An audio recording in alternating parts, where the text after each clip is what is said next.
சாமி, இப்போ நம்ம நெனச்சது உடனே நடக்க, சாமி கிட்ட எப்படி பிரார்த்தனை பண்ணணும்? என்ன சொல்லி பிரார்த்தனை பண்ணணும்? என்ன சொன்னாலும் உடனே நடக்காது. ஏய்யா, சாமி என்ன ஃபைனான்ஸ் வச்சிருக்காரா? எல்லா மனுஷனும் கஷ்டத்தில் இருக்கிறான். அரசியல்வாதியும் பத்தலைங்கிறான் ஓட்டுக்கு பணம் கொடுக்கறதுக்கு. சோத்துக்கு இல்லாதவனும் பத்தலைங்கிறான். இன்றைக்கி நல்லா சோறு சாப்பிட முடியலையான்னு, குழந்தைய படிக்க வைக்க முடியலன்னு நினைக்கிறேன், நல்லா துணி போட முடியலன்னு நினைக்கிறேன். கார் இருக்கிறவன் சின்ன கார் இருக்கிறவன் பெரிய கார் இல்லையேன்னு நினைக்கிறான். கிடியாரம் இருக்கிறவன் பெரிய கிடியாரம் வேணும்னு நினைக்கிறேன். செல்ஃபோன் வச்சுருக்கிறவன் இன்றைக்கி நிறைய அடடா நமக்கு இந்த ஆண்ட்ராய்டு ஃபோனெல்லாம் வேணும்னு நினைக்கிறேன். ஆக மனிதனுடைய நியாயமான ஆசைகளாக இருந்தால் பூர்த்தியாகு. இது எல்லாமே அநியாயமான ஆசைகளாக இருக்குது, எப்படி பூர்த்தியாகு? சாமி, இறைவன் எப்படி நிறைவேற்றுவார்? இறைவனை நாம் கேட்குறோம்னா, சாமி அதைத்தான் திருவாசகம், மையே உன் பொன்னடிகள் கண்டின்று வீடுற்றேன், உய்ய என் உள்ளத்தில் ஓங்காரமாய் நின்ற மெய்யா விமலா விடைப்பாக வேதங்கள் ஐயா என ஓங்கி ஆழ்ந்த கன்ற, இப்படி ஆழ்ந்து அகன்ற நுண்ணியனே. வேல் எப்படி இருக்குது? கீழே ஆழமாக போகுது, ஆழ்ந்து மேலே வரும்போது அகன்று, அதுக்கு மேலே வரும்போது நுண்ணியனாக இருக்குது. இந்த வேல் தத்துவமே மனிதனுடைய உடலை மையமாக வச்சு அந்த வேல் தத்துவம் வருது. அப்போது நம்ம வணங்கிறதுன்னா இறைவனை அதைத்தான் அதை மாணிக்கவாசகர் வேண்டத்தக்கது அறிவோயினி வேண்ட முழுதும் தருவோயின்ட்டார். ஆக நாம் போய் வேணும் வேணும் வேணும் வேணும்னு கேட்டால் கட்டாயமாக கிடைக்காது. இறைவனுக்கு தெரியும் இந்த உயிர் ஏன் இந்த துன்பப்படுது, இந்த பிறவிக்கு எப்படி வருது, இந்த பிறவியிலேருந்து உயிருக்கு என்னென்ன வேணுமோ அதை கொடுக்குறாங்க. இப்போ நோஞ்சான் குழந்தை, நம்ம வீட்லேயே 4 குழந்தை இருக்குது. நம்ம தம்பி ஒருத்தன் இருக்கிற நல்லா குண்டாக இருக்கிற, நல்லா இட்லி வச்சுருந்து ஒரு 10 இட்லி அடிச்சுட்டு போயிடுவேன். நாம் என்ன பண்ணுறோம், அந்த அம்மா டே தங்கம் சாப்பிட்றா சாப்பிட்றா சாப்பிட்றான்னு ஊட்டுன்னு ஊட்டினாலும் 2 இட்லி 3 இட்லிக்கு மேலே சாப்பிட்றதில்ல. அப்போ நம்ம தாய் எப்படி கவனிக்கிறா? அந்த நோஞ்சான் குழந்தையத்தான் முதல்ல கவனிப்பாள். அது பாட்டில் போட்டு சாப்பிட்டு ஓடிட்டு இருக்கிற குழந்தைய கவனிக்க மாட்டான். அது மாதிரி பால் நினைந்தூட்டும் தாயினும் சால பறிந்து, இறைவன் எப்படி நினைக்கிறாருன்னா, இவனுக்கு இதை கொடுக்கணும்னு அவர் மனசுக்குள்ளே வரணும். சால பறிந்து நீ பாவியனுடைய ஊனினை உருக்கி ஒளி பெருக்கி உழப்பிலா ஆனந்தமாய, அந்த உள்ளத்தில் இருக்கிற ஒளியை பெருக்கி தூண்டி விட்டு, இந்த விளக்கு எரிஞ்சிட்டு இருக்குது, இந்த விளக்கை நல்லா தூண்டி விடும்போது பிரகாசம் எரியுது. அப்போது அதுக்கு ஒரு தூண்டுகோல், அதுதான் இறைவன். அப்படி தூண்டும் போது தான் நம்மளுடைய அறிவு கொஞ்சம் வேலை செய்ய, உழைப்பு நமக்கு வேணும். காலையில் ஒருத்தர் வந்தார், மாதம் 16,000 சம்பளம் வாங்குகிற சாமி, எங்கே போகுதுன்னு தெரிய மாட்டேங்குது. எப்படி தெரியாமல் போகு? நம்ம தேவையில்லாத செலவுகள் பண்ணும்போது பணம் எங்கே போகுதுன்னு தெரியல. 25,000 30,000 கடன் வாங்குறவன் 30 லட்சம் கடன் வாங்கி வீடு கட்டணும்னு ஆசைப்பட்றா, வீட்டை கட்டுறா, அப்புறம் அது விற்கணும்னு வீதி வீதியாக சுற்றுறா, வீணாக போயிடுறேன். இது ஆசை தான் இந்த அதிகமாக துன்பங்கள் வந்துகிட்டே இருக்குது. சரி சாமி, அப்போ எப்படி சொல்கிறது, நாங்கள் எப்படி பிரார்த்தனை பண்ணணும் தானே கேட்குறோம்? இல்லை, எப்படி பிரார்த்தனை தான் இருக்க, நம்ம அதை காதலாகி கசிந்து கண்ணீர் மல்கி ஓதுவார் தம்மை நன்னெறிக்கு உய்ப்பது. இறைவனை பார்க்குறா, கண்ணில் தண்ணியோட கண்ணீர் மல்க கும்பிட்றோம். ஐயா, எங்கள் குடும்பம் இப்படி வேதனைகள் இருக்குது, எங்கள் அப்பா இப்படி இருக்கார், குழந்தை இப்படி இருக்குது, இதுக்கெல்லாம் நீங்கள் இதோடு நல்லது செய்யுங்க. நான் காதலாகி கசிந்து கண்ணீர் மல்கி அப்படி ஓதுவார் தம்மை நன்னெறி குவிப்பது. வேதம் 4 மெய்ப்பொருளாவது நாதன் நாமம் நமசிவாயமே. நமசிவாய ஒன்று தான் நம்மளுக்கு இது. அது பார்த்திங்கன்னா கூட பரமசிவனே அந்த அம்மா இறைவன் அடையிறதுக்கு என்ன வழின்னு பார்க்கும்போது, கங்கை ஆற்றில் ஒரு சிவலிங்கம் வச்சு வழிபாடு பண்ணுறாங்க. அப்படி வழிபாடு பண்ணுறதுனால தான் அந்த அம்மாவுக்கும் அந்த பிறவி பிணி நீங்குது, அவங்களுக்கும் ஒரு மோட்சம் கிடைக்குது. ஆக யாராக இருந்தாலும் இறைவனை வழிபாடு செய்தால் கண்டிப்பாக நமக்கு வர்றது நீங்கும். ஆனால் கேட்குறதெல்லாம் கிடைக்காது. வழிபாடு அப்படி உருகி வழிபாடு பண்ணணும். நீங்கள் போய் தேங்காய் 2 4 உடைச்சி ஒரு 4 பழம், ஆப்பிள், ஆரஞ்சு, சாமிக்கு பெரிய மாலை, 2 லிட்டர் பால், இல்லை, பயனில்லை. சாமி கேட்கல. எந்த சாமி பால் வாங்கிட்டு வாங்குறாரு, எந்த சாமி தேங்காய் வாங்கிட்டு வாங்குறாரு? இது நம்ம மக்களை ஏமாத்துறதுக்காக ஒரு பூஜை, அவ்வளோதான். மத்தபடி மனமுருகி வேண்டணும். இறைவனை வேண்டுனா ஆமா. மட்டும்தான் வந்து இறைவன் நமக்கு வந்து அருள் செய்வார். ஆமா, சாமி இந்த நவகிரகம் அப்படின்னு சொல்றாங்க. ஆமா. இந்த நவகிரக பூஜைங்கிறாங்க. அ இதுனா உண்மையிலே நவகிரக வழிபாடுங்கிறது வந்து உண்மையிலே பயனுள்ளதா? பயனளிக்குமா மனிதனுக்கு? அதாவது அ நீங்க சிவ பூஜையில இருக்கீங்க. சிவனத் தவிர நீங்க வந்து எப்படி இல்ல. சொல்றது? அதேதான், எந்த அதேதான். கடவுளையும் நீங்க வந்து ஒவ்வொரு தடவையும் உங்ககிட்ட சொல்றது அதேதான். ம். சிவனோடு ஒக்கும் தெய்வம் தேடினும் இல்லை, ம். அவனோடு ஒப்பார் இங்கே அவர். இப்ப நவக்கிரகம்ங்கிறதே என்னன்னா, இறைவன் வந்து கொஞ்சம் மெய்க்காப்பாளர்களை வச்சிருக்காரு. 9 வகையான மெய்க்காப்பா. இது வந்து இந்த ஜோதி இடத்துக்கு வருது. ம். இப்ப இந்த நவகிரக ஜோசியம்னு போட்டு நவகிரக தோஷம் இருக்குது, அது இருக்குது, இது இருக்குது.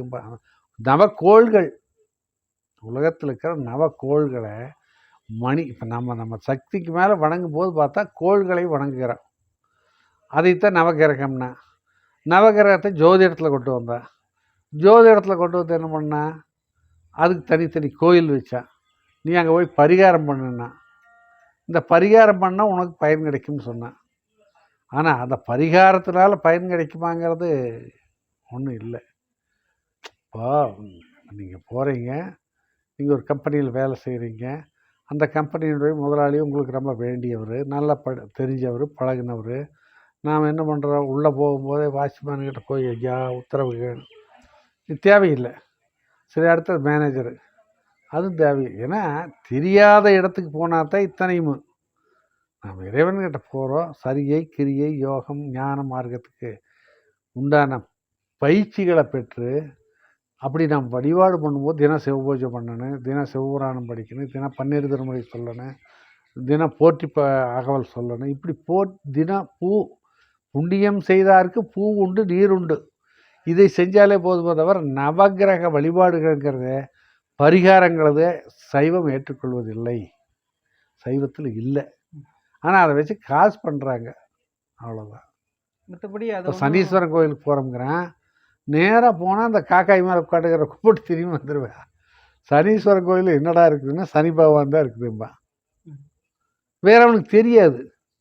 இப்போ சூரியனார் கோயில் கும்பாபிஷேகம் வரப்போகுது, சூரிய பகவான் பாப்பா உள்ள மூலவர் சிவன், மூலவரை யாரும் பார்க்கறதில்ல.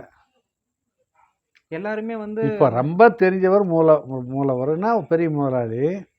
இப்போ நேராக அவர்கிட்ட போனால் அவர் நம்ம பையன் வந்திருக்கானே அப்படின்ட்டு, வாப்பா அப்படின்ட்டு அவனை கூப்பிட்டு ஏதோ ஒரு சாப்பாடு அல்லது கையில் ஒரு 10,000 5,000 கொடுத்து அனுப்புன்னு சொல்லுவார். அது இல்லாமல் நம்ம வெளியில் நின்றுட்டு அந்த வாட்ச்மேனுக்கிட்டமோ அல்லது மேனேஜர்கிட்ட போய் கெஞ்சிகிட்டு இருந்தோம்னா 10 ரூபா கொடுப்பேன், 10 ரூபா கொடுத்து அனுப்பிச்சி விடுவேன், அவ்வளோதான். அதான் கிடைக்கும். ஆக சிவனை வணங்குறா நமக்கு எல்லாமே கிடைக்கும். அப்புறம் அவங்க ஏவலாளர்கள் தானே. நவகிரகங்கள் வந்து ஏவலாளர்கள், வாட்ச்மேன் மாதிரி தான். வாட்ச்மேன் மாதிரி தான் சிவனுடைய. ஆமாம், முதல் கடவுள். ஆமாம். இப்போ நந்தியே வந்து சிவனுடைய வடிவம் தான் நாம் சொல்கிறோம், நந்தியம் பெருமானை. இது தெரியாத காரணத்தினால நாம் அதை சொல்லி ஏதோ ஒன்று போட்டு, அப்புறம் ஜோதிடர்கள் இருக்காங்க, அது பரிகாரம்பாங்க, அது இதுன்னு ஏதோ காசு பண்ணுறாங்க. சாமி உண்மையிலே நீங்கள் சொல்லுங்கள் சாமி, பரிகாரம்னு ஒன்று இருக்கா சாமி? இல்லை, சத்தியமாக இல்லை, சத்தியமாக இல்லை. விதைத்ததை அறுவடை செய்ய வேணும். அது உலகம் அழிஞ்சிட்டு இருக்குது ஐயா. சாகர தொட்டு போட்டு அவனவன் இப்போ ஓடி ஓடி காசு சம்பாதிக்கிறது இருக்கான். செத்தே தீரலை. எல்லா பக்கம் நடக்குது. உலகம் ஒவ்வொரு இடத்துலையும் இப்போ நடந்துட்டு இருக்குது. வடநாட்டில் பூரா மழை வெள்ளம், வெளிநாடுகளில் மழை வெள்ளம், இப்படி எல்லாமே ஓடிட்டு இருக்குது. இப்படி இருக்கிற நேரத்தில் நாம் இங்கே என்ன பண்ணுறோம், பரிகாரம் பண்ணணும், அதை பண்ணணும், இதை பண்ணணும், பூசை பண்ணணும். இங்கே வர்றதுக்கு ஐயா சொல்லுவார் ஏதோ ஒரு அதை பண்ணு இதை பண்ணுன்னு. ஒன்றும் இல்லை, வாழைப்பழத்தை வாங்கி கொடுத்தா நாம் சாப்பிட்டுக்கிறோம், தேங்காயோட சாப்பிட்டுக்கிறோம். ஆகவே பரிகாரம்ங்கிறது வந்து நம்ம ஏற்றுக்கொள்வதே இல்லை. இப்போ திருமண தடைக்கு பரிகாரம்பா, எங்கே போய் பரிகாரம் பண்ணி என்ன பண்ண போகிறேன்? ஒன்றும் இல்லை. பரிகாரத்தில் என்ன கிடைக்கிது? இப்போ நம்ம நிழல் எங்கே இருக்கு? அதைய கந்தர் அலங்காரத்தில் சொல்லுவாங்க, வையத் கதிர்படி வேலோனை வணங்கி நாளும் நொய்யில் பிளவளவேனும் பகிர்வன்கள். உடைக்கிற நெல்லில் இருக்கிற அந்த அந்த நொய்யின்னு சொல்லுவாங்க, நெல்லில் அது உடைஞ்ச ஆமாம், உமியில் உடைஞ்சு போன ஒரு அந்த பருக்கை இதையாவது ஒரு தானம் பண்ணுறான்னா, அப்படி பண்ண முடியலைன்னா வெயிலுக்கு ஒதுங்க உதவா உடம்பின் வெறு நிழல் போல் கையில் பொருளும் உதவாதுகான கடைபிடிக்க. தர்மம் ஒன்று தான் நமக்கு நல்வழி காட்டு. தர்மம்னா நீங்கள் முதல் கேட்டீங்கள்ல, நமக்கு நிம்மதி கிடைக்கிறது இல்லை பண்ணுறது இல்லைன்னு. அதுக்கு காரணம் என்னென்னா, நம்ம தர்மங்கிறத என்ன நினைக்கிறா, நிறைய கொடுத்துட்றோம். நம்மகிட்ட இருக்கிறது கொடுத்து போட்டு அப்புறம் காசு இல்லைன்னு உட்காந்து அழகிறதா தப்பு. தர்மம்னா நம்மகிட்ட 100 ரூபா இருக்குது, ஒரு 10 ரூபா ஒருத்தங்க சாப்பாட்டு கொடுக்கலாம், தப்பு இல்லை. 90 ரூபா மிச்சம் இருக்குது, 90ஐயும் சேர்த்து கொடுத்து போட்டு நான் பக்கத்து வீட்டுக்காரங்கிட்ட போய் ஒரு 110 கடன் வாங்கக்கூடாது. இதுதான். இந்த தர்மம் பண்ணிகிட்டே இருந்தோம்னா நம்ம நல்லா இருக்கலாம். நம்ம குழந்தைகள் நல்லா இருக்குது, நம்ம சந்ததி நல்லா இருக்குது. இப்போ அழிஞ்சிட்டு வர்ற உலகத்தில் சாகரமேன்னு நினைக்க மாட்டேங்கிற, சம்பாதிக்கணுமே ஒரே ஆசை, காசு சம்பாதிக்கணும். எவனை வேணாலும் போட்டு எறியலாம். அவங்ககிட்ட 100 கோடி ரூபாய்க்கு ஒரு காட்டை பத்திரமே இல்லாமல் நாம் பண்ணிக்கிறோம். பத்திரமே பண்ணி கொடுத்தாலும் அவனுக்கு விட்டார காசை கொடுக்காம ஏமாத்துறோம். இப்படி பல்வேறு வழிகளில் ஓடிட்டுருக்குது உலகம். இந்த ஓடுற உலகம் முழுக்க எப்படியுமே கோயிலுக்கு போனாலும் சரி, எங்கே போனாலும் சரி, ஏதோ நம்ம பிடிங்கி திங்கிறது தான் இருக்குது. இப்போ நம்ம போய் திருவண்ணாமலை போய் கூட ஒரு ரூம் வேணும்னு கேட்டோம்னா நம்ம தேவஸ்தானத்தில் இல்லைன்னு சொல்லுவாங்க. அந்த கட்டடங்க பூரா இருட்டாகி அப்படியே சும்மா தான் கிடக்குது. நீங்கள் யாரும் தரமாட்டானுங்க. ராமேஸ்வரத்தில் போய் கேட்டாலும் தரமாட்டானுங்க. ஏன்னா ப்ரைவேட் லாட்ஜுக்காரங்க பிழைக்கணும். இந்த ப்ரைவேட் லாட்ஜுக்காரன் கோயில் இருக்கிறவனுக்கு காசு கொடுக்குறான். இதுதான் நடக்குது.